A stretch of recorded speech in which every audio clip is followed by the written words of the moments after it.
Bismillah ar-Rahman ar-Rahim. Sous la présidence du chef de l'État, Son Excellence M. Ismaël Omar Guelleh, s'est tenue la deuxième séance du Conseil des ministres en ce mardi 17 janvier 2023. Étaient inscrites à l'ordre du jour 3 questions. La première question concerne un projet de loi portant ratification de l'accord de financement entre la République de Djibouti et la Banque islamique de développement dans le cadre de la mobilisation de financement pour la mise en œuvre du programme Zéro bidonville. Le gouvernement djiboutien a obtenu auprès de la Banque islamique de développement donc une enveloppe financière de 2 milliards 665 millions de francs Djibouti à des conditions concessionnelles pour étendre les activités du programme Zéro bidonville. Cette première enveloppe permettra de lancer les opérations de restructuration et de mise à niveau des quartiers historiques tels que Djagaboldour, au quartier 7 de la commune de Boulaos, et qui fait partie des quartiers précaires et insalubres ciblés par le programme Zéro bidonville. Ainsi, il est prévu des investissements physiques dans les quartiers précaires pour améliorer considérablement les conditions de vie et d'habitat des habitants de ces quartiers. Par ailleurs, face à l'expansion de la ville de Djibouti, confrontée à de nouveaux défis liés au changement climatique, le projet financera l'élaboration d'un nouveau schéma directeur d'aménagement urbain pour répondre à ces nouveaux défis sur une période de 10 ans. À terme, ce financement contribuera à améliorer considérablement les conditions de vie et d'habitat des populations djiboutiennes vivant dans la zone de Djagaboldour et dans la ville de Djibouti. La deuxième question est relative à un projet de loi portant ratification de l'accord de financement entre la République de Djibouti et la Banque mondiale pour le logement abordable à Djibouti.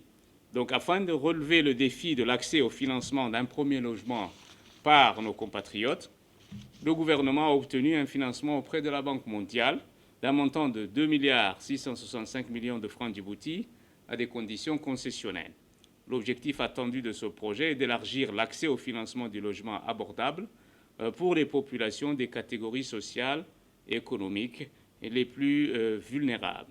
Les principales composantes de ce projet sont la capitalisation d'une dotation financière au sein du Fonds de garantie de Djibouti pour garantir l'accès au financement hypothécaire pour une large majorité de ménages disposant d'un revenu mensuel entre 80 000 et 300 000 francs et souhaitant accéder à la propriété. Grâce à ce mécanisme, il est attendu de garantir environ 2 000 crédits hypothécaires pour permettre à 2 000 ménages d'accéder à un logement abordable. La deuxième composante relève donc de la mise en place d'une dotation financière pour financer par le biais d'un mécanisme d'autoconstruction assistée la construction d'un logement abordable pour les ménages sociaux disposant d'un revenu mensuel de moins de 80 000 francs Djibouti. La troisième composante de ce projet est basée sur la mise en place d'une assistance technique et le renforcement des capacités des acteurs publics et privés de la chaîne de valeur du secteur du bâtiment en coordination avec la Chambre de commerce de Djibouti. La mise en œuvre du projet de financement de logements abordables aura certainement un impact social et contribuera à améliorer l'accès à un logement abordable à plus de 2700 familles djiboutiennes. Il aura également une incidence positive sur l'économie nationale à travers la création d'emplois et les opportunités d'affaires pour le secteur privé et du secteur du bâtiment.